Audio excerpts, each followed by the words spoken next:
우리 본문의 앞절의 본문에 보시면 유다 민족이 예레미야 선지자에게 왜 자신들이 심판을 받아야 하는지, 왜 이런 어려움이 있는지에 대해서 묻습니다. 그때 예레미야 선지자는 이 재앙의 원인이, 이 심판의 원인이 바로 그들이 우상을 숭배하고 그들이 하나님의 말씀에 불순종했기 때문이라고 이야기를 합니다. 그 죄악 때문에 그들은 바벨론으로 잡혀갈 것입니다. 그런데 오늘 14절의 말씀에 보면 그러나라는 말씀이 있습니다. 그러나 보라, 날이 이르니니 다시는 이스라엘 자손을 애굽 땅에서 인도하여 내신 여호와께서 살아계심을 두고 맹세하지 아니하고 이스라엘 자손을 북방 땅과 그 쫓겨났던 모든 나라에서 인도하여 내신 여호와께서 살아계심을 두고 맹세하리라라고 말씀하고 있습니다. 비록 그들이 우상 숭배를 하고 하나님의 말씀에 순종하지 아니하여서 그들이 바벨론으로 쫓겨가고 그들이 심판받게 될 것이지만, 여기에 그러나 소망의 말씀을 하나님께서 주시고 계십니다. 그들은 다시 쫓겨났던 바벨론에서 하나님께서 다시 끌어내실 건데요, 여기에서 뭐라고 말씀하고 계시냐면, 그들은 전에 출애굽하였던 그 하나님의 이름으로 맹세하지 아니하고 이제는 그 북방 땅과 그 쫓겨났던 모든 나라에서 인도하여 내신 여호와의 이름으로 맹세할 것이라고 말씀하고 있습니다. 이것이 무슨 말씀이십니까? 하나님께서는 우리를 회복시키실 것이라는 것입니다. 전에 이스라엘 백성들은 애굽에 있을 때에 하나님께서 10가지의 재앙과 그리고 홍해를 가르신 사건으로 인하여 이스라엘 백성들은 하나님께서 구원하여 내셨습니다. 역사적으로 이것은 굉장히 이스라엘 민족에게 중요한 사건이었습니다. 그래서 그들은 항상 하나님이 그들을 애굽에서 구원하여 내신 하나님의 이름으로 맹세해 왔습니다. 그러나 하나님께서는 이제는 그렇게 맹세하지 아니하고 내가 북방 땅과 쫓겨났던 모든 나라에서 인도하여 내신 여호와께서 살아계심을 두고 맹세하게 될 것이라고 지금 말씀하고 계십니다. 하나님께서 다시 회복시키시고 그들을 구원하실 것이라고 말씀하고 있는 것입니다. 사랑하는 법방교회 성도 여러분, 하나님의 징계 가운데서도 우리에게는 소망이 있습니다. 왜냐하면 하나님은 좋으신 하나님이시기 때문입니다. 하나님께서는 예레미야 선지자를 통해서 예레미야 29장 11절에서 13절까지 이렇게 말씀하십니다. 여호와의 말씀이니라, 너희를 향한 나의 생각을 내가 아나니 평안이요 재앙이 아니니라. 너희에게 미래와 희망을 주는 것이니라. 너희가 내게 부르짖으며 내게 와서 기도하면 내가 너희들의 기도를 들을 것이요 너희가 온 마음으로 나를 구하면 나를 찾을 것이요 나를 만나니라. 아멘. 사랑하는 여러분, 우리가 어려운 가운데서도 고난 가운데서도 우리가 소망을 잃지 않는 이유는 무엇입니까? 우리가 부르짖어 기도할 이유는 무엇입니까? 그것은 하나님께서 우리의 미래와 우리의 소망을 주시는 좋으신 하나님이시라는 것입니다. 그렇기 때문에 하나님께서는 비록 심판하시고 이스라엘 백성들을 징계하셨지만 다시 회복시키시는 것이 하나님 아버지의 마음이라는 것입니다. 그런데 이 뒤를 보면 하나님께서 오늘 말씀에 보면 16절의 말씀에 여호와의 말씀이니라, 보라 내가 많은 어부를 불러다가 그들을 낫게 하며 그 위에 많은 포수들을 불러다가 그들을 모든 산과 모든 언덕과 바위 틈에서 사냥하게 할 것이라고 말씀하고 있습니다. 하나님이 그들을 향한 마음은 그들이 회복되는 것을 바라고 있지만 그러나 지금은 심판과 징계를 당해야 한다고 말씀하고 있는 것입니다. 우리가 18절 말씀을 함께 읽겠습니다. 내가 우선 그들의 악과 죄를 배나 갚을 것은 그들이 그 미운 물건의 시체로 내 땅을 더럽히며 그들의 가정한 것으로 내 기업에 가득하게 하였음이라. 아멘. 우선은 그리고 지금은 심판과 징계를 그들이 받아야 된다는 것입니다. 왜 하나님께서는 그들에게 그냥 구원을 베풀어 주시지 않으시고 왜 꼭 굳이 심판과 징계를 해야 하는 것일까요? 그것은 비록 하나님이 그들에 향한 마음이 그들에게 미래에 소망을 주는 것이지만 그들에게 주신 하나님의 징계와 심판에도 반드시 그 목적이 있다는 것입니다. 우리의 삶에서도 마찬가지입니다. 우리는 하나님께서 우리를 그냥 구원해 주시길 원하는데 때로는 그냥 나의 삶의 어려움을 그냥 하나님께서 해결해 주시길 원하는데 하나님께서는 때로는 징계와 때로는 우리에게 어려움을 주실 때가 있다는 것입니다. 그런데 그 징계와 심판에는 이스라엘 백성들이 말하는 것처럼 목적이 있다는 것입니다. 하나님의 그 목적이 무엇입니까? 하나님의 그 목적은 우리의 삶의 방향을 돌이키라는 것입니다. 우리의 뜻이 아닌 하나님의 뜻에 온전히 순종하며 온전히 순종하는 사람을 만들 수 있도록 하나님께서 우리의 방향을 돌이키게 하는 것입니다. 우리는 우리의 왕이 누구인지 정확하게 알아야 합니다. 우리의 삶의 왕이 누구냐는 것입니다. 하나님께서 하나님만이 우리의 왕이십니까?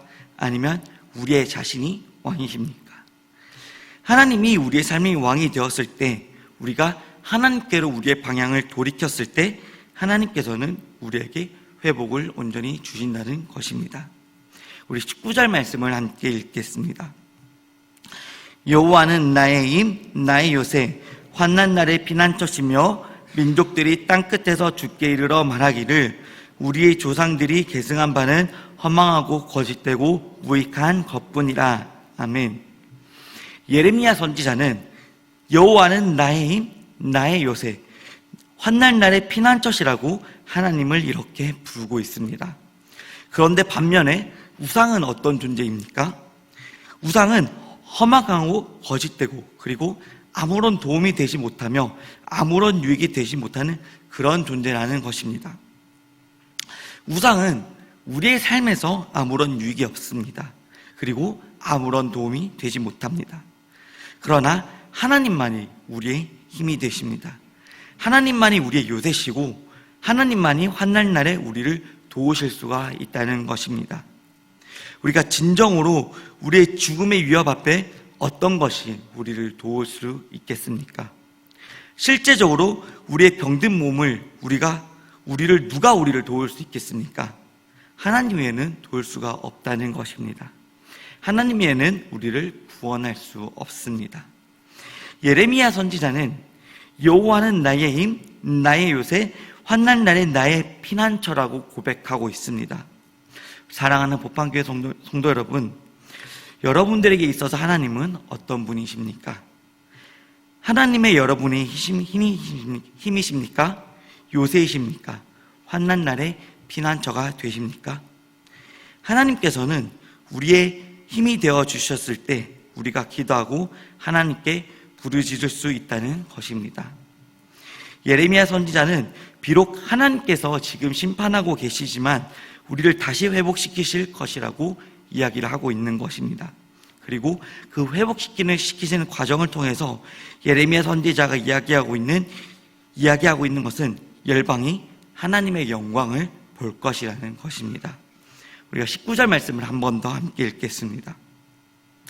여호와는 나의 힘, 나의 요새, 환난 날의 피난처시며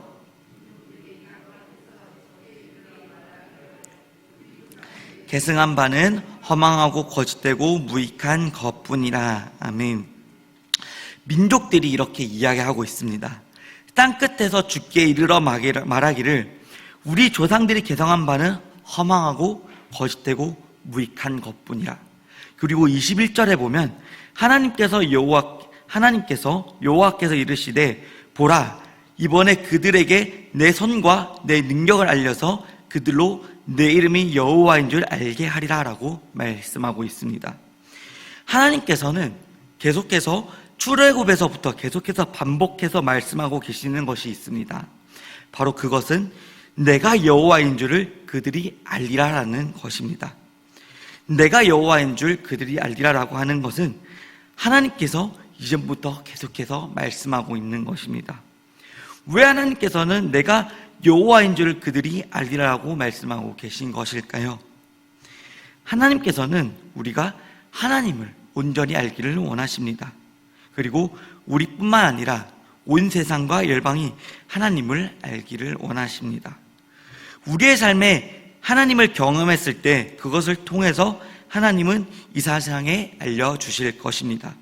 우리가 부르짖어 기도할 때, 그리고 우리가 그 기도에 응답을 받았을 때 우리가 하나님의 영광이 드러나고 그 응답을 통해서 우리뿐만 아니라 우리 주변에 있는 세상이 하나님의 살아계심을 경험하게 될 것입니다. 그러므로 우리가 다 왜 나와서 부르짖어야 합니까? 왜 기도하고 하나님의 응답을 경험해야 하는 것입니까? 그것은 단순히 우리만을 위한 것이 아닌 온 세상이 하나님의 영광을 알게 돼야 되기 때문입니다. 하나님은 이 세상에 자신의 존재를 부인하고 자신의 통치를 거부하고 있는 이 세상이 하나님의 영광을 알고 하나님께서만이 이 세상을 다스리는 유일한 하나님이심을 알기 원하신다는 것입니다. 사랑하는 법방교회 성도 여러분, 우리가 징계와 심판 가운데서도 소망이 있습니다. 그러므로 우리는 하나님께 부르짖어 기도해야 합니다. 하나님께서는 이 징계와 심판을 통해서도 단순히 이것을 구원하실 수 있지만 그것이 아니라 우리가 목적을 가지고 우리가 방향을 하나님께로 돌이키시기 원하신다는 것입니다. 우리의 삶의 유일한 주권자가 우리의 삶의 왕이 하나님이심을 고백하며 그래야지 우리가 하나님의 뜻대로 온전히 복종하고 순종하는 삶을 살 수 있기 때문입니다. 하나님께서는 우리의 방향을 돌이키고 우리의 왕이 되기 원하십니다. 하나님께서 우리에게 간절히 바라고 원하시는 것은 하나님의 우리의 마음은 우리를 미래와 소망을 주시는 것입니다. 단순히 심판과 징계를 주시는 것이 아닙니다. 하나님은 우리에게 이러한 회복을 주심으로써 우리뿐만 아니라 열방이 하나님을 알게 되고 하나님께 예배하는 자들이 되기를 원하신다는 것입니다. 저와 여러분이 하나님께 부르짖어 기도함으로 하나님을 경험하고 하나님의 영광을 세상에 나타내는 우리가 되기를 간절히 소망합니다. 함께 기도하겠습니다.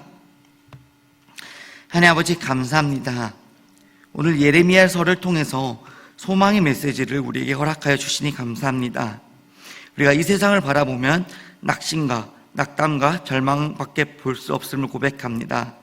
그러나 주님을 바라보면 우리가 희망 가운데, 우리가 소망 가운데, 기쁨 가운데 살 수 있다는 확신을 갖게 합니다. 하나님, 절망을 바꾸어 소망으로 살아가는 우리가 되길 소망합니다.